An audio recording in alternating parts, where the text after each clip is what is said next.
Hello guys, welcome back to my YouTube channel CSEB learn with Malayalam. നമുക്കിന്ന് ബാങ്കിങ്ങിലെ കുറച്ച് questions പരിചയപ്പെടാം. Okay, let's start.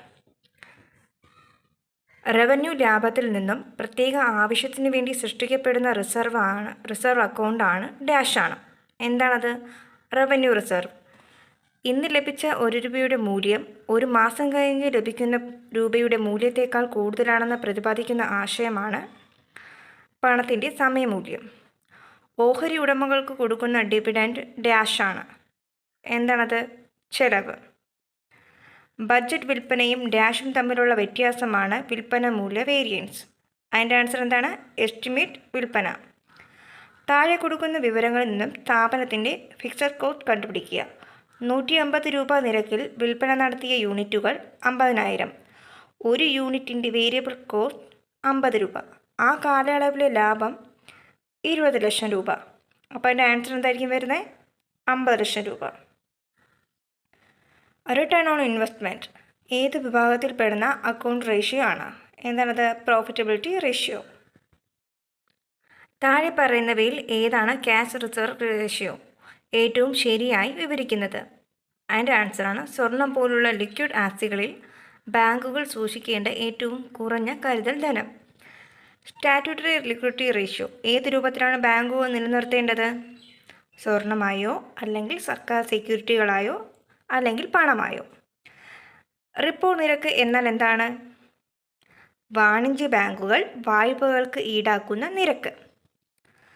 സമ്പദ് വ്യവസ്ഥയിൽ പണലഭ്യത, അതായത് ലിക്വിഡിറ്റി കുറയ്ക്കാൻ RBI ആഗ്രഹിക്കുമ്പോൾ അവർ ചെയ്യുന്നതെന്താണ്? റിപ്പോ നിരക്ക് കുറയ്ക്കും. റിവേഴ്സ് റിപ്പോ നിരക്ക് എന്നത് ഇനി പറയുന്ന എന്താണ്? ബാങ്കുകൾ ദീർഘകാല ബോണ്ടുകളിൽ നിക്ഷേപിക്കുന്ന നിരക്ക്. നിലവിലെ ബാങ്കിങ് മാനദണ്ഡങ്ങൾ അനുസരിച്ച് EMI ടേം ലോണുകളുടെ കാര്യത്തിൽ ഒരു വായ്പ എപ്പോഴാണ് നോൺ പെർഫോമിംഗ് ആസ്തി, അതായത് NPA ആയി തരംതിരിച്ചിരിക്കുന്നത്? 120 ദിവസത്തിൽ കൂടുതലുള്ള കാലയളവിൽ തവണകളോ പലിശയോ അടയ്ക്കാതിരിക്കുമ്പോൾ. 1881 നെഗോഷ്യബിൾ ഇൻസ്ട്രുമെൻ്റ് ആക്ട് പ്രകാരം താഴെ പറഞ്ഞവയിൽ ഏതാണ് നെഗോഷ്യബിൾ ഇൻസ്ട്രുമെൻറ്റ്? ഒരു ബിൽ ഓഫ് എക്സ്ചേഞ്ച്. ക്രോസ് ചെയ്യാത്ത ബെയർ ചെക്ക് ക്യാഷായി മാറ്റാൻ ബാങ്കിൽ സമ്മതിക്കുന്നു, അല്ലെങ്കിൽ ബാങ്കിൽ നൽകുന്നു. എന്നാൽ ചെക്കിൻ്റെ മറുവശത്ത് ഒപ്പിടാൻ ചെക്ക് സമർപ്പിച്ചയാൾ വിസമ്മതിക്കുന്നു. ബാങ്ക് ഇതിൽ പറയുന്ന ഏത് കാര്യം ചെയ്യണം? പണം നൽകുക, വിസമ്മതിക്കുക. ക്രോസ് ചെയ്ത ചെക്ക് യഥാരീതിയിൽ മാറി പണം നൽകുന്ന ഒരു ബാങ്കർക്ക് സംരക്ഷണം നൽകുന്ന വകുപ്പ് ഇനി പറയുന്നവയിൽ ഏതാണ്? Negotiable instrument act 1881 section 10. അക്കൗണ്ടിൽ പണമില്ലാത്ത കാരണം ചെക്ക് മടങ്ങിയാൽ ഇനി പറയുന്ന വകുപ്പ് പ്രകാരം അത് ക്രിമിനൽ കുറ്റമായി കണക്കാക്കപ്പെടുന്നു. എന്താണ് answer? Negotiable instrument act 1881 section 142. Dash എന്നത് ഓരോ ശാഖയ്ക്കും നൽകിയിട്ടുള്ള 11 അക്ക ആൽഫ ന്യൂമറിക് കോഡാണ്. ഇത് പണം അയക്കുന്നതിനുള്ള ഇലക്ട്രോണിക് വിലാസമായി പ്രവർത്തിക്കുന്നു. അതിൻ്റെ ആൻസർ എന്താണ്? Magnetic ink character recognition code. ബാങ്കുകൾക്കെതിരായ ഉപഭോക്താക്കളുടെ പരാതികൾ പരിഹരിക്കുന്നതിനായി Reserve Bank of India internet ombudsman പദ്ധതി ആവിഷ്കരിച്ചിട്ടുണ്ട്. എന്നാൽ താഴെ പറയുന്നവയിൽ ഏത് സാഹചര്യത്തിലാണ് പരാതി അവർ നിരസിക്കുന്നത്? എന്താണ് ആൻസർ? ഒരു അഭിഭാഷകൻ പ്രതിനിധീകരിക്കുന്ന പരാതിയാണെങ്കിൽ.